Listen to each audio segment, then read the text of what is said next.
जय गुरु जी, शुकराना गुरु जी, संगत जी, गुरु जी के चरण कमलों में मेरा कोटि कोटि प्रणाम। आज के सत्संग को मैं गुरु जी के मंत्र जाप से स्टार्ट करना चाहूँगा। ओम नमः शिवाय, शिव जी सदा सहाय। ओम नमः शिवाय, गुरु जी सदा सहाय। जय गुरु जी, शुकराना गुरु जी, संगत जी। आज मैं आप सबको ममता अग्रवाल आंटी जी का सत्संग सुनाने वाला हूँ। आंटी जी कहती हैं, मैं गुरु जी की सच्ची भक्त हूँ। मेरी एक बुटीक कपड़ों की स्टूडियो है जो मैं अपने प्रबंधक शिवलाल के साथ पिछले 10 साल से चला रही हूँ। एक दिन शिवलाल बहुत उदास नज़र आया। पता चला कि उसकी बेटी तुलसी वेस्ट बंगाल में गांव में अपने घर में तेज बुखार से पीड़ित है। शिवलाल चिंतित था। मैंने उसे बताया कि यह केवल बुखार ही है और वह चिंता न करे। अगले दिन शिवलाल अपने घर जाना चाहता था।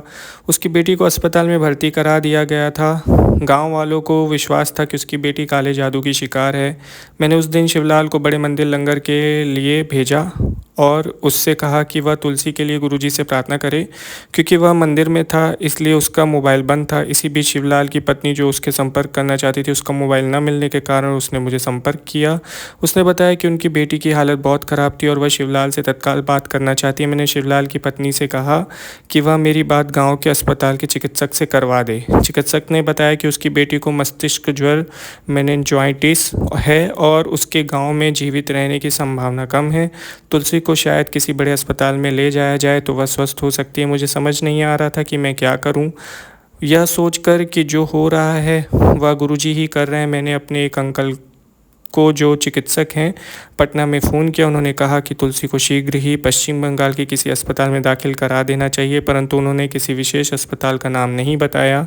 मेरे अंकल ने मुझे गूगल पर किसी अच्छे अस्पताल का नाम ढूंढने को बोला। मैंने गुरुजी का नाम लेकर एक अस्पताल का नाम ढूंढा और सब कुछ तय किया।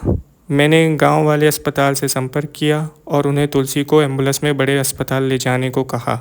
गांव में चिकित्सकों ने बताया कि छठ पूजा के कारण सड़कों पर बहुत भीड़ होगी और तुलसी को ले जाने में 5 घंटे लग सकते हैं, जबकि गाड़ी से वह 4 घंटे में पहुंच सकती है। जब शिवलाल मंदिर से वापस घर आया तो उस समय पहले ही तुलसी एम्बुलेंस में थी। मुझे डर भी लग रहा था क्योंकि मैंने शिवलाल से तुलसी को बड़े अस्पताल में ले जाने की अनुमति नहीं ली थी। इसके अतिरिक्त चिकित्सकों भी उसके ठीक होने का भरोसा नहीं दे रहे थे। तुलसी अचेत दशा में थी। तुलसी 3 घंटे के असंभव समय में अस्पताल पहुंच गई। शिवलाल के भाई ने अस्पताल से तुलसी के बारे में सूचना दे दी थी। उसने एक ख़राब खबर दी थी। उसने बताया कि तुलसी आईसीयू में बुरी अवस्था में है और किसी को पहचानती नहीं है। मैंने चिकित्सकों से आग्रह किया वह जितना कर सकते हैं अवश्य करें और खर्च की चिंता ना करें। मैंने शिवलाल को गुरुजी से प्रार्थना करने को कहा और उसे गुरुजी के स्वरूप के साथ अगले दिन गांव भेज दिया। अब मुझे पश्चिम बंगाल चिकित्सकों के लिए पैसे भेजने थे, परंतु मुझे कुछ समझ नहीं आ रहा था कि मैं कैसे करूं। मैंने फेसबुक पर अनुरोध किया। मेरी एक सहेली दीक्षा ने बताया कि उसका देवर वहां पैसे पहुंचाने का काम कर देगा। जब शिवलाल अस्पताल पहुंचा तो मैंने उसे गुरुजी का स्वरूप आईसीयू में तुलसी के तकिए के नीचे रखने को कहा, परंतु चिकित्सकों इस बात के लिए मना कर रहे थे और बाधक बन रहे थे। मैं अपनी सहेली के देवर से जो पैसे भेज रहे थे बात की और पूछा कि क्या वह पता कर सकते हैं कि चिकित्सक तुलसी को का ठीक उपचार कर रहे हैं, कहीं मूर्ख तो नहीं बना रहे। मेरी सहेली के देवर ने बताया कि वह इस अस्पताल में केवल एक ही अच्छे चिकित्सक को जानते हैं जो उसका मित्र है। उसने चिकित्सक का नंबर भी मुझे दे दिया। चिकित्सक से बात करने के बाद पता चला कि वही चिकित्सक तुलसी का उपचार कर रहा था। अस्पताल के कर्मचारियों ने मुझे ठीक से नहीं बताया क्योंकि अब मेरे पास चिकित्सक का मोबाइल नंबर था। मैंने उसे गुरुजी का स्वरूप तुलसी के तकिए के नीचे रखवाने के लिए आग्रह किया और उससे बात की अनुमति दे दी। चिकित्सक ने मुझे बताया कि तुलसी वास्तव में बहुत गंभीर स्थिति में है। हम सब गुरुजी से प्रार्थना करते रहे। अगले दिन तुलसी ने अपनी आंखें खोली और माता पिता को पहचान लिया। उसके बाद दिन प्रतिदिन उसकी स्थिति में सुधार होता गया और वह स्वस्थ और प्रसन्न होती गई। तुलसी ने मुझे बताया कि गुरुजी तुलसी को स्वप्न में दर्शन देते हैं। गुरुजी का बहुत बहुत धन्यवाद कि मैं छोटी सी लड़की की जान बचा पाई और यह सत्संग आप सब के साथ बांट पाई। मेरे पिता मधुमेह के रोग से पीड़ित हैं और उनकी एक किडनी पूरी तरह से काम नहीं करती है। वह सिंगापुर से अपना इलाज करवा रहे हैं। इस हालत में भी वह पिछले 25 साल से अपनी सैर की आदत रखे हुए हैं, परंतु कुछ माह पहले जब दिल्ली में स्वाइन फ्लू फैला हुआ था मेरे पिता बीमार पड़ गए। वह काम पर तो जा रहे थे परंतु सैर नहीं कर पा रहे थे। मैंने अपनी माता से पिता के सैर न करने की शिकायत की और कहा कि वह सुस्त से होते जा रहे हैं, उन्हें अपनी सेहत के लिए सैर अवश्य करनी चाहिए। शुक्रवार का दिन था, मैं सत्संग के लिए गई और माता पिता को लंगर प्रसाद खाना पड़ा। अगले दिन उन्होंने फिर लंगर खाया। जब मैं उनसे सोमवार को मिली तो मैंने उनको स्वाइन फ्लू की जांच कराने के लिए कहा। चिकित्सकों ने स्वाइन फ्लू होने की पुष्टि कर दी। हम सब भयभीत हो गए क्योंकि उनकी इस हालत में इसका होना ठीक नहीं था। अगले दिन शिवरात्रि थी, उनको अस्पताल में भर्ती करा दिया गया। शिवरात्रि के दिन मैं अपने घर के मंदिर में गुरुजी के स्वरूप को देख रही थी और रो रही थी क्योंकि मैं अपने पिता के लिए भयभीत हो रही थी, परंतु गुरुजी हमारी बात बहुत जल्दी सुन लेते हैं। मैं अभी अपने मंदिर में ही बैठी थी जब गुरुजी की एक संगत नीरा ने मुझे फ़ोन किया और पूछा कि बड़े मंदिर स्पेशल दर्शन के लिए जाना चाहूँगी। मुझे अपने कानों पर विश्वास नहीं आया। जब मैं दर्शन के लिए मंदिर पहुंची तो अभी लंगर शुरू नहीं हुआ था। मैंने अपने मन में गुरुजी को अपने पिता के लिए कुछ प्रसाद देने की प्रार्थना की। इतनी देर में एक भक्त वहां आए और उन्होंने मुझे बेर प्रसाद दे दिया। मैं प्रसाद को घर ले गई और वहां अपने पिता को भेज दिया। अगले ही दिन मेरे उनको अस्पताल से छुट्टी मिल गई। गुरुजी के आशीर्वाद के कारण उन्हें स्वाइन फ्लू के दुष्प्रभाव से कष्ट नहीं उठाना पड़े। मेरी माता को जो सदैव मेरे पिता के साथ ही रही थी भी स्वाइन फ्लू का प्रभाव नहीं हुआ। ऐसे हैं गुरुजी की शरण। गुरुजी सदैव हमें अपने चरण कमलों में रखे। इस साल मैंने गुरुजी का जन्मदिन बड़े उत्साह के साथ मनाया। अगले दिन जब मैं अपने लड़के को चिकित्सक के पास ले जा रही थी तो उस रास्ते में ड्राइवर के साथ गाड़ी में गुरुजी का सत्संग करती गई। जो ही मैं गाड़ी से उतरी मैंने गुरुजी का लॉकेट ड्राइवर को दे दिया। यह लॉकेट मुझे छोटे मंदिर से मिला था। जब मैं उतरकर अपने घर में भूतल से तहखाने की तरफ जा रही थी तो सीढ़ियों में मेरा पैर फिसल गया और मैं तहखाने तक लुढ़कती चली गई। मेरी ठोड़ सीढ़ियों में 3 बार लगी। उस समय मेरे पास एक शीशे की बोतल थी जो गिरने से टूट गई और शीशे के टुकड़े सीढ़ियों में बिखर गए। एक बार तो मुझे लगा कि मैं गई, परंतु सीढ़ियों के नीचे लुढ़कने के बाद मैं उठकर खड़ी हो गई और मैंने अपने आप को बिल्कुल ठीक ठाक पाया। केवल मेरी कमीज पर कुछ खून के धब्बे थे। मैंने अपने आप को अच्छी तरह से देखा कि कहीं मेरी कोई हड्डी तो नहीं टूट गई है, परंतु सब कुछ ठीक था। केवल मेरे हाथों और पैरों में कुछ चीरे थे। गुरुजी की कृपा ने मुझे बचा लिया था। मुझे जल्दी समझ आ गया था कि गुरुजी ने मेरे प्रमुख नकारात्मक कर्मों को ले लिया है। मैं यह सोचकर आज तक आश्चर्यचकित हूँ कि मैं बगैर किसी बड़ी चोट के कैसे रही। जय गुरुजी, शुक्राना गुरुजी। गुरुजी सबकी रक्षा करें। एक सोमवार मेरे पति अनुज जब घर वापस आए तो उन्होंने 104 डिग्री बुखार था। उस समय सारे शहर में डेंगू फैला हुआ था और मुझे शक हुआ कि शायद उन्हें भी डेंगू हुआ हो। जांच की रिपोर्ट आने के 4 दिन लगते, परंतु मैंने इंतज़ार नहीं किया। अगली सुबह मैंने अनुज को जल प्रसाद देना शुरू कर दिया और साथ ही आयुर्वेदिक और होम्योपैथिक दवाइयाँ भी शुरू कर दी। रिपोर्ट में डेंगू की पुष्टि हुई, परंतु मुझे एहसास हुआ कि गुरुजी हर कदम पर हमारा मार्गदर्शन कर रहे थे। नहीं तो मुझे कैसे यकीन हुआ कि अनुज को डेंगू था और मैंने उनका इलाज शुरू कर दिया। जैसे कि इस बीमारी में होता है, बुखार उतर गया और फिर उनकी प्लेटलेट की गिनती कम हो गई और वह और ज़्यादा बीमार महसूस करने लगे। मैं बड़े मंदिर गई और अनुज के लिए रोटी और हलवा प्रसाद लेकर आई, परंतु उन्होंने वो नहीं खा पाए। अगले दिन उनके प्लेटलेट बहुत ज़्यादा गिर गए और चिकित्सकों ने उनको अस्पताल में भर्ती करने के लिए कहा। मेरे पति इसके लिए मान नहीं रहे थे और मुझे समझ नहीं आ रहा था कि मैं क्या करूं। मैं बहुत डरी हुई थी और तभी एक मित्र जो गुरुजी संगत भी हैं आए और उन्होंने हमें आश्वासन दिया कि गुरुजी हमारे साथ थे और चिंता करने की कोई ज़रूरत नहीं थी। हमने मेरे पति के अस्पताल में भर्ती होना टाल दिया और चिकित्सक अनुज को अगली सुबह भर्ती करने के लिए मान गए। मैं सारी रात अनुज को जल प्रसाद और होम्योपैथिक की दवाई देती रही। हालांकि वो करीब करीब बेसुध थे। मैं उन्हें सत्संग पढ़कर सुनाती रही। अगली सुबह जब प्लेटलेट की जांच हुई तो उनकी गिनती दुगनी हो गई थी। गुरुजी की कृपा से उनकी तबीयत बेहतर होने लगी, परंतु डेंगू के कारण वह बहुत कमज़ोर हो गए थे। हम 15 दिन बाद आश्रम गए और अनुज को अभी भी इतनी कमज़ोरी थी कि वह चल भी मुश्किल से पा रहे थे। मंदिर में लंगर करने के बाद वापस जाते समय वह बोले कि अब वह इतना अच्छा महसूस कर रहे थे कि लंबी दौड़ भी भाग सकते थे। घर में हम रोज़ गुरुजी की पूजा करते हैं। मेरे बच्चे गुरुजी का ग्रंथ लाइट ऑफ डिग्निटी पढ़ते हैं और मेरा बेटा कृष्ण गुरुजी की स्वरूप के आगे दिया जलाता है। एक दिन कृष्णा का गला खराब था और बुखार भी था। मैंने हम दोनों के लिए चाय बनाई और गुरुजी के ग्रंथ के सत्संग पढ़ने के लिए बैठ गए। गुरुजी कृष्णा ने जब दिया जलाया तो उससे गलती से चाय को धक्का लग गया और उसकी बाह पर गर्म चाय गिर गई। मैं चीख पड़ी और फ़ौरन उसे स्नान घर में ले गई और उसकी बाह पर ठंडा पानी डाला। उसकी बाह पूरी लाल हो गई थी। मैं बहुत घबराई हुई थी। बचपन में जब मैं एक बार जल गई थी तो मुझे 1 महीने बिस्तर में रहना पड़ा था, परंतु मैं यह देखकर हैरान थी कि कृष्णा ठीक था और अपने आप को आईने में निहार रहा था। जब मैंने उससे पूछा कि क्या उसकी बाँह जल रही थी तो वह बोला कि उसे बिल्कुल पीड़ा नहीं हो रही थी। मुझे उसकी बात पर विश्वास नहीं हो रहा था, यहाँ तक कि मेरी बेटी एकदम बोल पड़ी कि शुक्र है कि चाय ठंडी थी।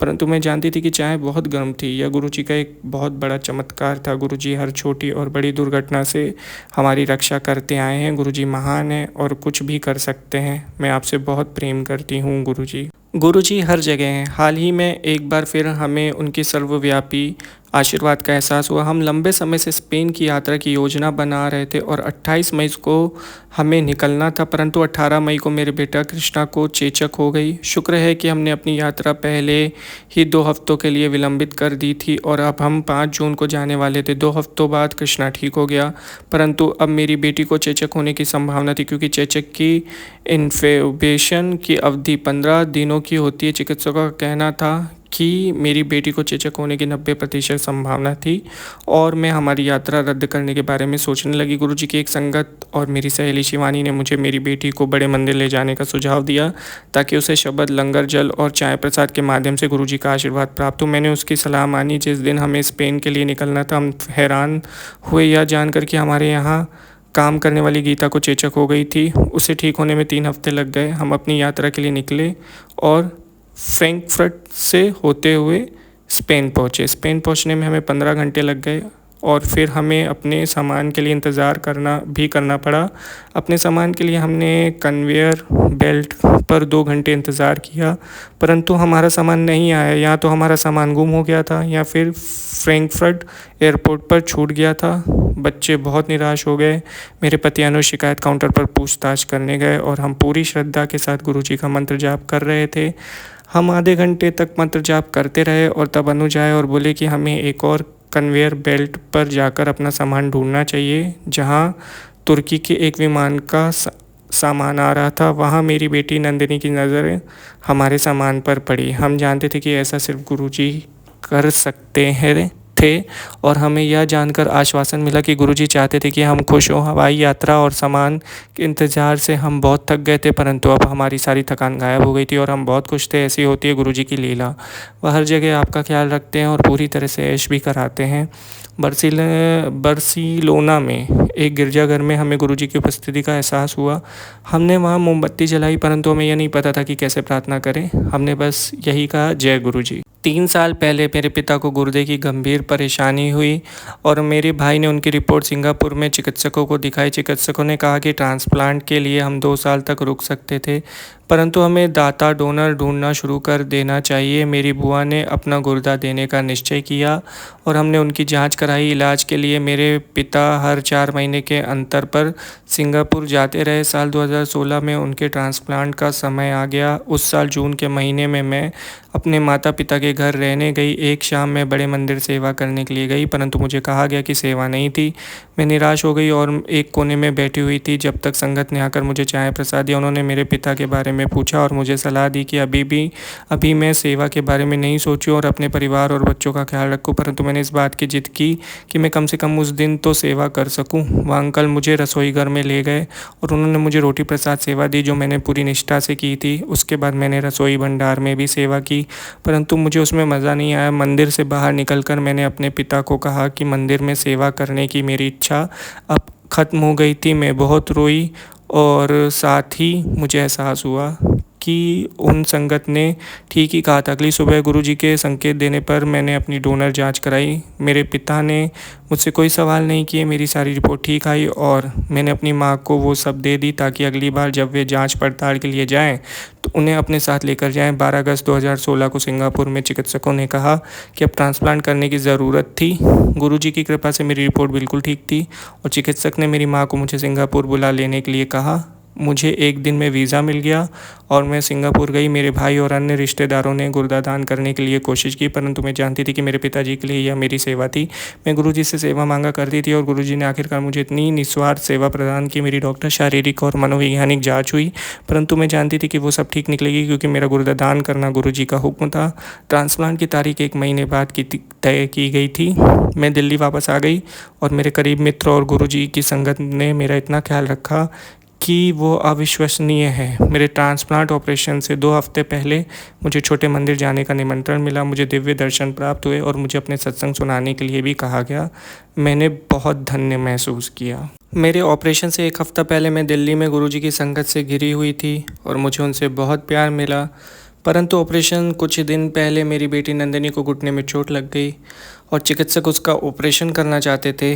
मैं पूरी तरह से टूट गई। मैंने गुरुजी से कहा, मैं स्वयं कोई भी दर्द सह सकती थी, परंतु अपने बच्चों का नहीं। मुझे लगता है कि गुरुजी मेरा इम्तिहान ले रहे थे, इसलिए मैंने तय किया कि समय मेरा सारा ध्यान अपनी माता पर होना चाहिए, कहीं और नहीं। और फिर नंदिनी को हम जिस 5वें चिकित्सक के पास लेकर गए, उसने कहा कि अब नंदिनी का घुटना बेहतर था, इसलिए ऑपरेशन करने की कोई ज़रूरत नहीं थी। उस दिन सोमवार था और गुरुजी का धन्यवाद करने के लिए मैं मंदिर गई।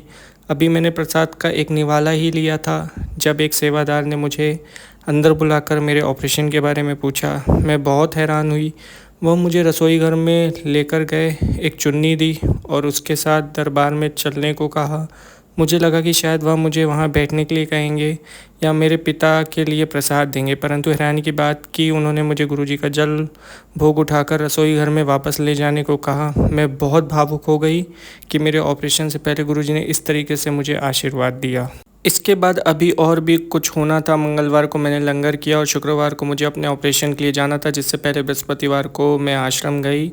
मेरे गुरु बहन अमृता मुझे अपने साथ लेकर गई। हम गौरव अंकल से मिले और उन्होंने गुरुजी के आशीर्वाद से भरा हुआ सोने का एक सुंदर लॉकेट दिया। उन्होंने मुझे वो लॉकेट ऑपरेशन से पहले पहनने के लिए और ऑपरेशन के कमरे में साथ ले जाने को कहा। सिंगापुर में सब ठीक चल रहा था। ऑपरेशन सोमवार को रखा गया और मुझे रविवार को अस्पताल में भर्ती होना था। हमारे पास समय था, इसलिए हम सिंगापुर से सत्संग में जा सके, जहां हमने श्री रघुवीर अंकल के सुंदर सत्संग सुने। यहाँ तक कि अस्पताल में भर्ती होने के एकदम पहले मैंने लंगर भी किया। ऑपरेशन का समय बहुत सुबह 9:30 बजे भारत का समय निश्चित किया गया, परंतु दिल्ली में मेरी भाभी श्रेया ने दोपहर 12 बजे सत्संग रखा था, इसलिए गुरुजी की दिव्य मर्जी के अनुकूल ऑपरेशन का समय बदलकर दोपहर 12 बजे भारत का समय हो गया। ऑपरेशन के कमरे में कुछ तकनीकी समस्या हो गई थी। चिकित्सकों ने मुझे लॉकेट ऑपरेशन के कमरे में ले जाने की आज्ञा दे दी और उसे बिल्कुल मेरे सिर के साथ रखा दिया। मैंने दीवार पर लगी घड़ी की ओर देखा और मंत्र जाप करने लगी। ऑपरेशन बिना किसी कठिनाई के हुआ और उसमें 2 घंटे लगे, बिल्कुल उतना समय जितना दिल्ली में सत्संग रखा गया था। जिस समय ऑपरेशन खत्म हुआ, बाहर बैठे एक रिश्तेदार को गुलाबों की खुशबू आई। मेरे पिता को भी निसंदेह गुरुजी का आशीर्वाद प्राप्त हुआ। अपने ऑपरेशन के सिर्फ आधे घंटे बाद उन्होंने पेशाब किया, जिससे चिकित्सक बहुत खुश हुए। चिकित्सक इस बात से बहुत खुश थे कि गुर्दा उत्तम तरीके से मेल खा रहा था। मुझे बहुत लोगों के संदेश आए कि मैंने कितनी बहादुरी का काम किया था, परंतु सच्चाई तो यह थी कि 1 महीने के लिए मेरा दिमाग बिल्कुल बंद हो गया था और मैं सिर्फ गुरुजी के निर्देशों का पालन करती जा रही थी। अपने पिता के नए जीवन का मैं एक छोटा सा माध्यम बनी। गुरुजी हर क्षण आशीर्वाद देते हुए हमारे साथ हैं। मैं गुरुजी और उनकी प्यारी संगत का जितना धन्यवाद करूँ वो कम होगा। गुरुजी के आशीर्वाद और उनकी संगत का प्यार, जो गुरुजी का प्रेम है, की वजह से हम जिंदगी की इतनी मुश्किल घड़ी इतनी आसानी से पार कर सके। गुरुजी हमसे जो भी कराते हैं बहुत आराम से और अनोखे ढंग से कराते हैं। हम सब आपसे प्रेम करते हैं गुरुजी। जय गुरुजी, शुक्राना गुरुजी। बहुत ही प्यारा, बहुत ही ब्लिसफुल सत्संग था आंटी जी, और शुक्रिया सत्संग शेयर करने के लिए। संगत जी, अगर सत्संग सुनाते वक्त कोई गलती हो गई हो तो क्षमा चाहूँगा, माफ़ कर दीजिएगा। गुरुजी से भी मैं माफ़ी चाहूँगा। संगत जी, अगर आप भी अपना सत्संग शेयर करना चाहते हैं, डिस्क्रिप्शन में मेल आईडी है, वहाँ भेज दीजिए। हम उसे ज़रूर अपने चैनल के माध्यम से शेयर करेंगे। और ऐसे ही गुरुजी के प्यारे प्यारे सत्संग सुनने के लिए गुरुजी के चैनल को सब्सक्राइब करिए, बेल आइकन नोटिफिकेशन को ऑन करके रखिए ताकि आप तक नोटिफिकेशन आते रहें। जय गुरुजी, शुक्राना गुरुजी।